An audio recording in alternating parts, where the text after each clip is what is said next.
Salve de palmas para o Juscelino.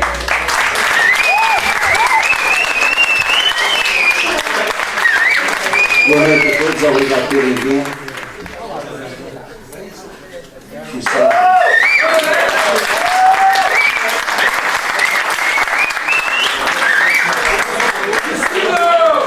Começava por agradecer a oportunidade e a presença de todos, a oportunidade e o risco que o corre em deixar-me vir aqui para enfrentar o microfone, fazer aquilo que eu faço todos os dias, que é enganar pessoas. Portanto, há aqui muitas testemunhas que sabem que é isso que eu faço.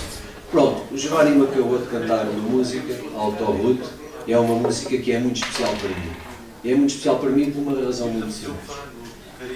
Após o maio de 1968, Mamer meteu-se no seu 2 cavalos de cheveux e, avec le chevaux au vent, veio por aí abaixo pela autoroute. Onde é que ela acaba por parar? No Belo Zezo? Não, no Alentejo. E então, conhece o meu pai. Lá estão e tal, mais coisa, menos coisa. A coisa começa a aquecer. E a minha mãe diz para o meu pai: arrete! E o meu pai: arrete! Nada. Chega-se ao ponto do não retorno. E ele: tu não comprou, mas comprar o quê? Mas o que é que tu queres que eu compre? O que é certo é que ele realmente não comprou nada e 9 meses depois nasci eu. G da parte da mãe, swing da parte do pai.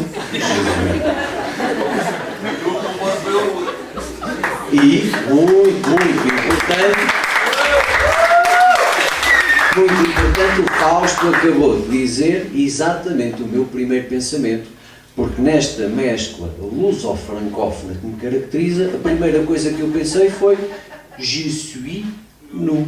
E foi realmente assim que eu nasci, completamente.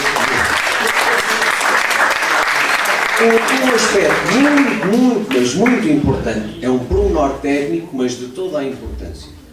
Portanto, a minha mãe saiu de França a seguir ao maio de 68, os 2 cavalos não dava grande vitesse, demorou algum tempo a chegar ao Alentejo, mais coisa, menos coisa.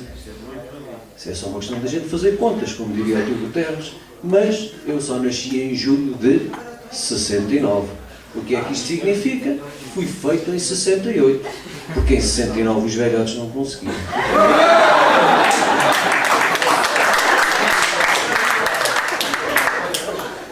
Se repararmos no número 69, e longe de mim estar a querer dar uma aula de matemática, coisa parecida, 69 dividido por 2 dá 34,5.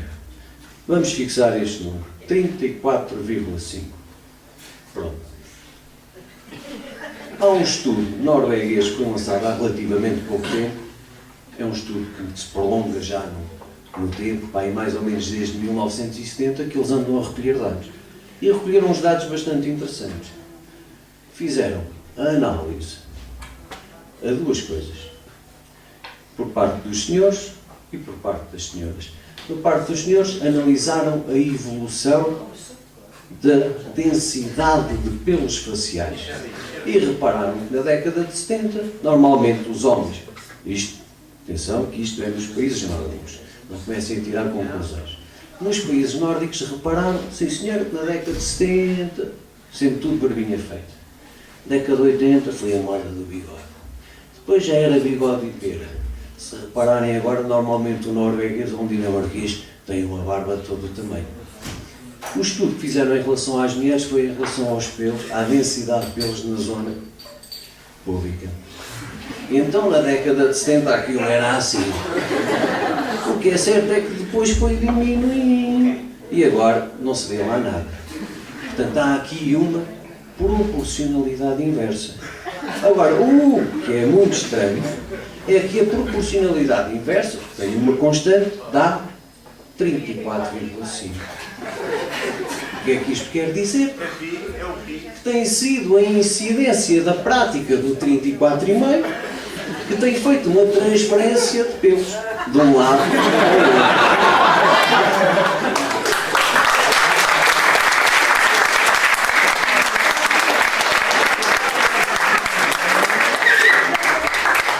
Quem agora for à Noruega ou à Dinamarca, costuma-se dizer, quem vê caras, não vê corações. Mas se vocês agora forem à Dinamarca ou à Noruega e veem um rapaz, uma rapariga ao lado, o que é que vocês veem? O que é que vocês dizem? Quem vê caras, imagina vaginas.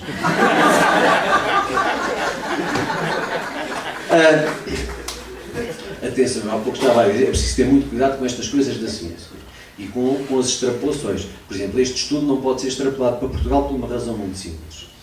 Porque no pós-25 de Abril, e há aqui pessoas ligeiramente mais velhas que eu, 1 ou 2 anos, que sabem que após o 25 de Abril, no final da década de 70, início da década de 80, não era como os noruegueses e os dinamarqueses que andavam sempre com a barbinha feita. Não, após o 25 de Abril era moda, um homem andava ali com uma bela da barba.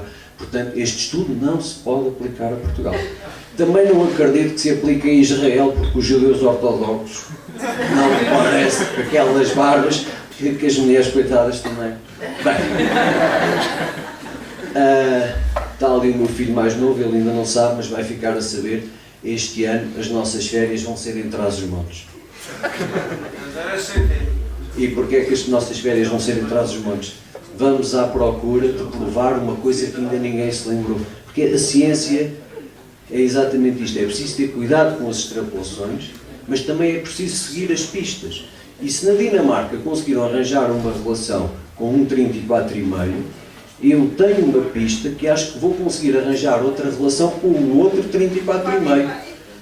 Ninguém me tira da cabeça que aqueles buzos farfalhudos das senhoras Trás-os-Montes não têm a ver com o outro 34,5.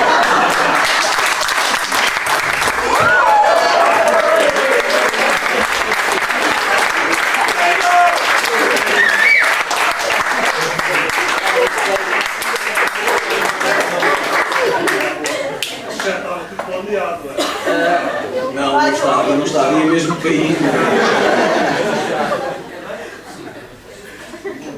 Pronto, epá, desculpem lá que eu tenho que ter uma calma. Atenção que isto agora não é uma Stone Street, não vou ficar nu. Ora bem, um aspecto também que às vezes é fácil para fazer humor é que a própria realidade, por vezes, não é preciso fazer mais nada, basta dizer aquilo que se passa na realidade. Por exemplo, o facto de haver uma situação na Justiça só ao fim de 25 anos é que foi decidida, infelizmente isso já era uma anedota em si. E foi aquilo que aconteceu há relativamente pouco tempo, que um juiz do Supremo Tribunal Administrativo reduziu em 60 mil euros a indemnização a uma senhora, pai, em 1995, devido a um erro médico, viu a vida completamente virada ao contrário. E o que é que a senhora pedia? Pedia uma indemnização. A senhora ficou com graves problemas de saúde. Uma das coisas foi, inclusivamente, infelizmente para ela, não poder fazer sexo. E então, este juiz do Supremo Tribunal, o que é que ele decidiu? Reduzir a indemnização com um argumento muito simples. Com 50 anos, o sexo já não é tão importante como em idades inferiores. Ora bem, se vocês fizerem contas, eu tenho 40, vou fazer 46 este ano, estou a queimar os últimos cartuchos. Mas de qualquer das formas, isto foi muito falado, e houve um jornalista que chegou à fala com o juiz. Sr. Juiz, Sr. Dr. Juiz, posso lhe fazer 3 perguntas? E o juiz, muito sobranceiro, pode sim, senhor. Quais são as outras 2?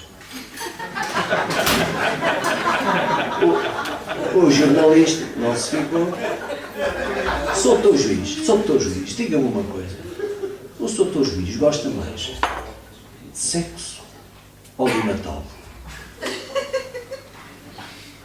O juiz pensou e respondeu: gosto mais do Natal. Sr. Dr. Juiz, mas porquê? Oh, é mais vezes.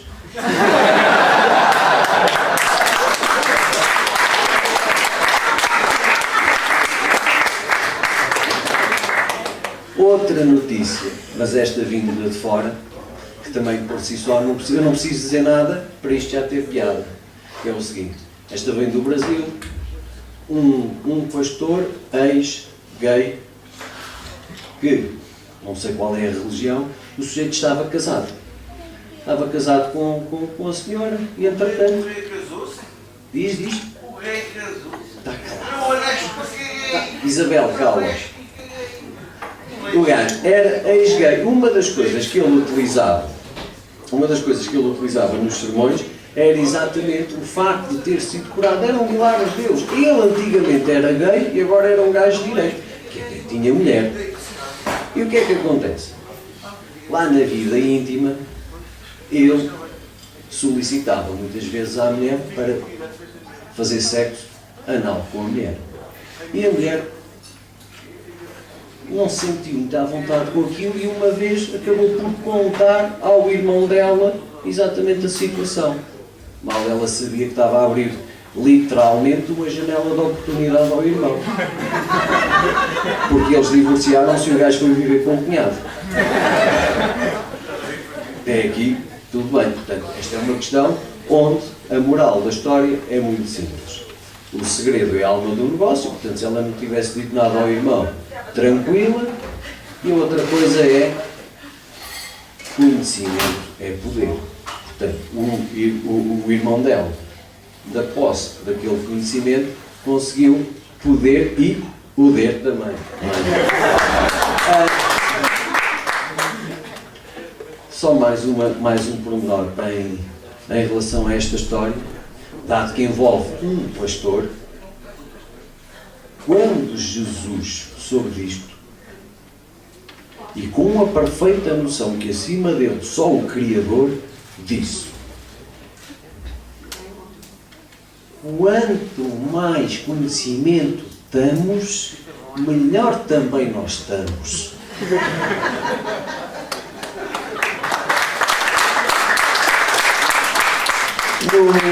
No domingo passado, dia 25 de janeiro, foi um dia extremamente importante. Foi um dia em que o povo saiu da sua zona de conforto, meteu-se ao caminho e foi a... Não, foi votar na Grécia. Foi dar a vitória extraordinária ao Syriza. Muito importante. É um sinal extremamente importante na Europa que, sim senhora, pode ser o início do pontapé na austeridade. Logo hecatombe pela Europa fora, nos mercados e tudo mais. É pena que a primeira vítima das eleições tenha sido na própria Grécia. Foi o Demis Roussos.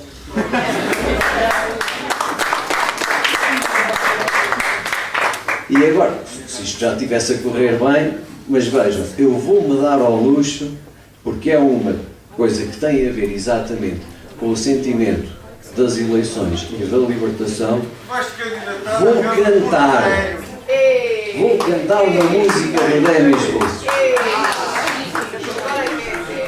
Agora é que é assim. Mas vocês sabem, vão ajudar. Uma paloma branca... Espera aí que eu esqueci-me de ler. Uma paloma branca, I'm just a bird in the sky. Uma paloma branca, over the mountains I fly. No one can take my freedom away. Vá de novo. Uma paloma branca, I'm just a bird in the sky. Uma paloma branca, over the mountain I fly. No one can take my freedom away. Portanto, esta é a mensagem exatamente das eleições na Grécia, que foi o pessoal ir votar e dizer que não são os alemães ou o resto dos Esparta que têm o direito à liberdade dos gregos. Mais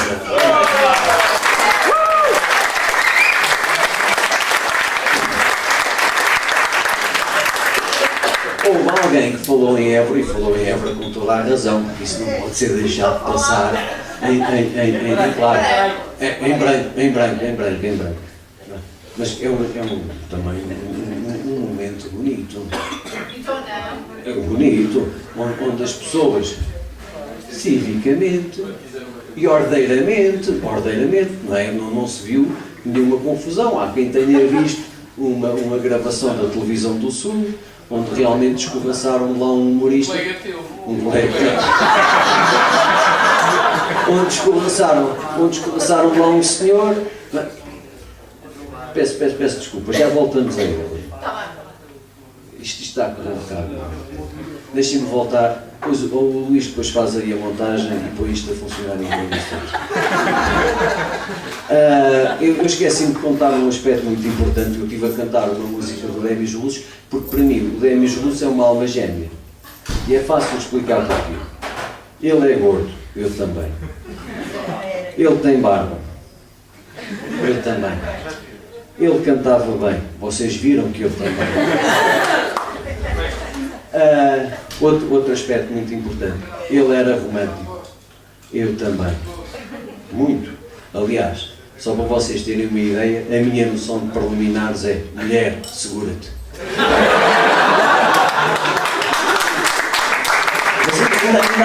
Mas ainda há mais um aspecto relacionado, que é o facto de ele ter falecido com 68 e eu ter sido feito em 68. Obviamente não vou fazer piadas com o facto de ele não chegar a fazer 69.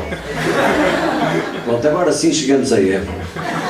Estava-me a esquecer da homenagem ao Demis Roussos, à minha alma gêmea. Apesar dos 3.000 km de diferença, sensivelmente, entre Covilhã e Atenas. Mas pronto, foi um momento lindo, sim senhora, e vão daqui a São Paulo, então, Évora. E o Sr. Pinho, mais umas pessoas, sim senhor, foi bonito de se ver, tá? E então, tudo correu muito bem, as televisões não mostraram obviamente tudo, porque as televisões nunca mostram tudo. Só que eu tenho um primo que está a estudar agronomia em Évora, e então o gajo telefona de mim: primo, tu estás aí a viver na Covilhã, diz-me lá, a ver se consegues escrutinar o que é que isto queria dizer. Os gajos estavam lá cantando umas cantigas que eu não percebi nada daquilo. Então, diz lá, canta lá o que é que eles estavam a cantar. Então, eu vou tentar mais uma vez cantar. O risco é enorme. Então, aquilo que eles estavam a cantar, penso eu que era qualquer coisa como o seguinte: e o Sócrates é nosso amiguinho, e o Sócrates é nosso amiguinho, e o Sócrates é nosso amiguinho, e o gajo do Pinho é o mais quentinho.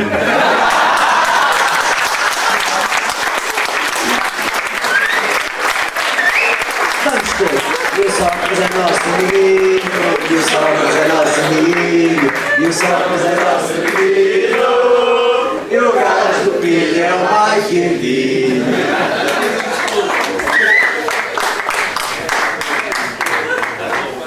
Ou depois tu recebes o patrocínio do gajo, está bem?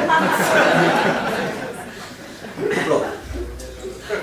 Este meu primo está a estudar agronomia em Évora. Sempre cresceu no Alentejo, no Monte, rodeado de vacas, de ovelhas. Portanto, ele desde pequenino estava habituado a ordenhar vacas. Não sei se vocês sabem, mas uma vaca ordenha-se assim. E as ovelhas também, mas pronto. Há outras técnicas, por exemplo, agora até há máquinas, há máquinas para isso. Já agora, por falar em máquinas, lembrei-me agora de uma outra coisa que não estava no programa, mas pronto. Às vezes há máquinas que são muito complicadas. E o pai desse meu primo, portanto um tio meu, andava a apanhar azeitona. E então, o método tradicional, uma vara, varejava a oliveira, a azeitona caía e tal, depois apanhava a azeitona. Parece um vendedor, um senhor todo engravatado. Oh, amigo, então está a apanhar a azeitona ainda dessa maneira? Há máquinas que se ligam ao trator, abanam a oliveira, a azeitona cai e o trabalho está feito. É, compadre, isso tem aspecto de ser bom. Mas diga-me lá uma coisa, isso é capaz de ser muito caro, não é? Oh, é lógico, custa-lhe algum dinheiro, mas repare, poupa-lhe a mão de obra, fica logo com o trabalho todo feito. Olha, estou quase convencido. diga-me só mais uma coisa. Essa máquina faz bicos. O quê? Não, a máquina não faz bicos. Então deixa estar, contrato as mulheres do ano passado.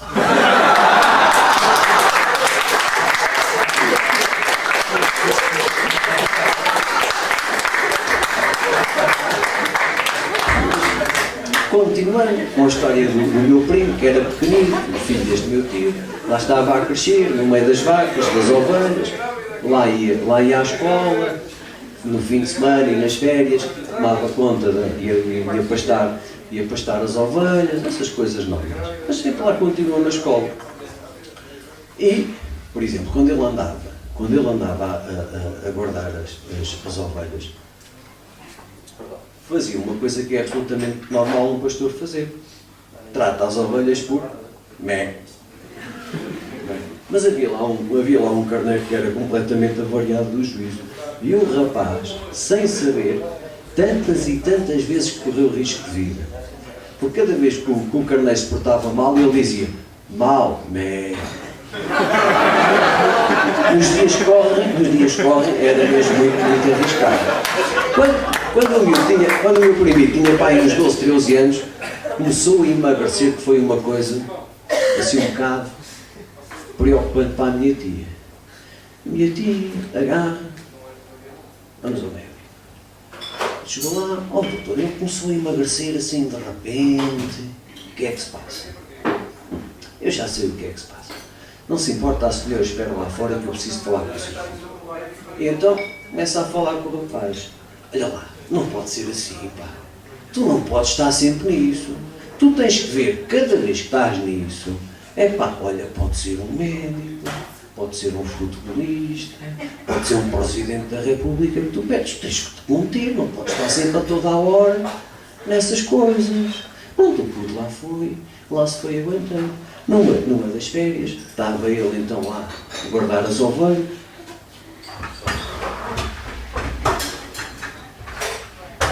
Isto é uma pedra. Então, estava encostado à pedra, a guardar as ovelhas.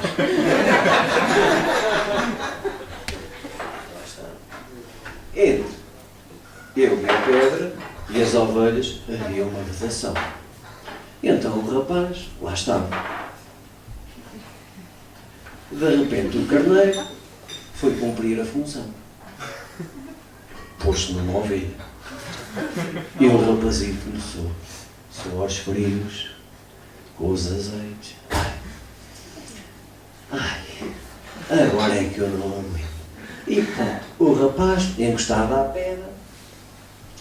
Lá teve que ser. Quando atinge o clímax, aquela porra dá uma volta ao arame farpado. Porra, pá, isto era trapezista.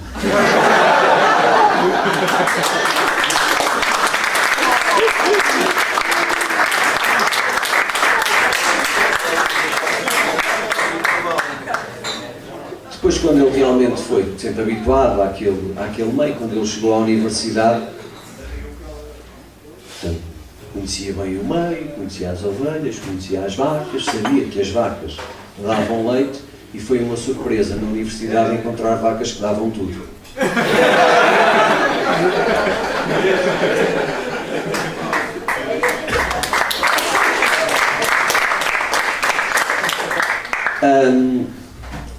Quando voltei a saltar uma parte muito importante, esta história de eu ter chegado à universidade está-me a correr muito mal. Quando ele acaba aquela situação de atingir o clímax e pensar que tinha perdido um trapezista, há uma frase em latim, agora vamos pôr aqui um momento cultural muito, muito elevado. Isto há uma frase em latim que é a seguinte: post coitum omne animale triste est sive gallus. Isto é a tradução, aqui alguém percebe latim? Diz, Rosa. Eu não. Mas depois do coito, todo o animal fica triste menos o galo. Portanto, é o que esta expressão diz. É fácil perceber porque é que o galo não fica triste. Porque é o único animal que depois do coito canta. Mas a expressão faz sentido, porquê? Todo animal fica triste. O rapaz, depois de ter feito aquilo e ter visto que tinha perdido um trapezista, ficou triste. Mas quem é que foi o culpado de ele ter feito aquilo? Foi o carneiro. Foi o Mé. Então o que é que ele disse? Mau, Mé, vai para a montanha.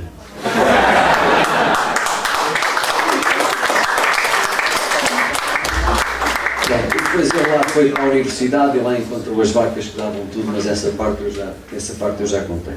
Pronto.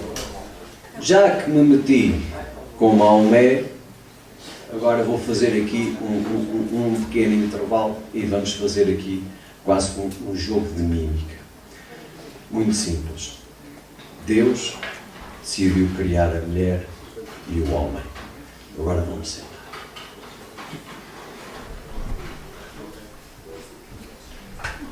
Antes vou pegar num bocado de barro.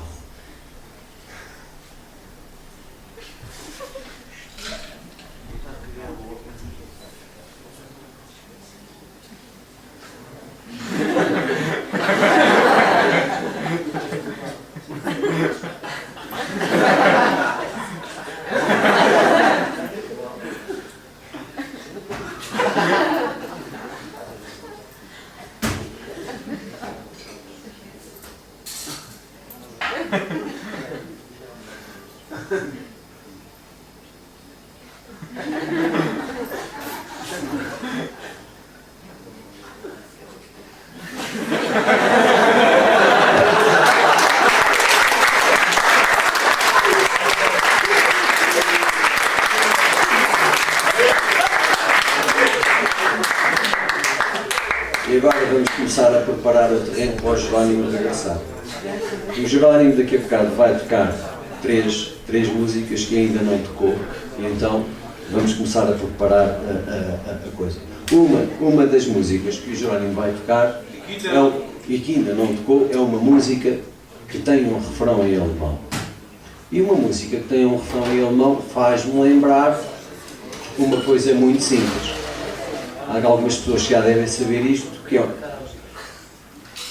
como é que se sabe se dois homossexuais brasileiros sabem falar alemão? É muito simples. Durante o ato, vira-se o ativo para o passivo. Deutsch.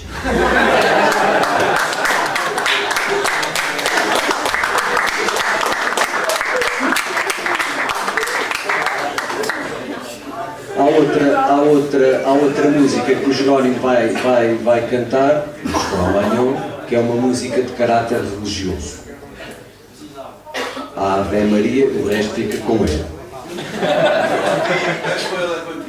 Não, depois, ok, fica cativo, está bem. E com o tio. Bem, mas de qualquer das formas, isto faz-me lembrar uma história que eu ouvi uma vez à porta da igreja. Estavam duas beatas a conversar, provavelmente deve ter sido naquela aldeia onde o Jerónimo foi escorraçado, porque eram beatas mesmo muito acérrimas. Então vira-se uma para a outra: Maria, já viste que o Padre Zé está cada vez mais gordo? Vira-se a Joaquina: sim, e pesado.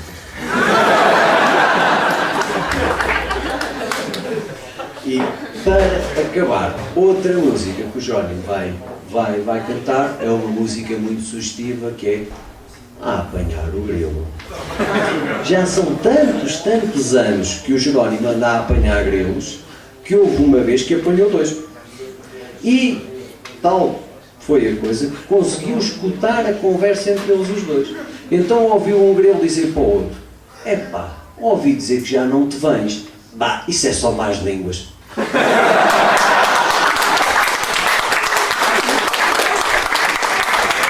Obrigado.